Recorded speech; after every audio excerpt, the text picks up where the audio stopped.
Good morning friends, good morning.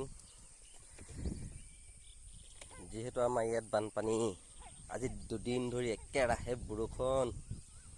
দেখিছে ৰাস্তা বুৰি গৈছে, বৰ্তমান পানী পানী পানী পানী পানী পূৰা উফৈ নদী পানী হৈ গ'ল। মাছ ৰাস্তাৰ ওপৰত পূৰা মাছ ওলাই আছে, মাছ পূৰা বোকা কৰি আছে। পূৰা সৃষ্টি বগা হৈ গ'ল।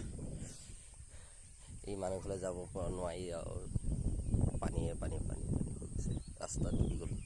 ৰাস্তা ডুবি গ'ল দেখিছে। পূৰা ৰাস্তাৰ ওপৰত বৰ্তমান মাছ ওলাই আছে।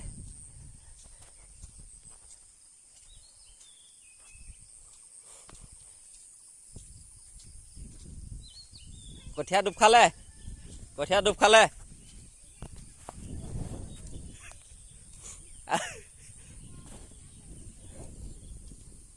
আমাৰো কালি পাৰিছিলোঁ,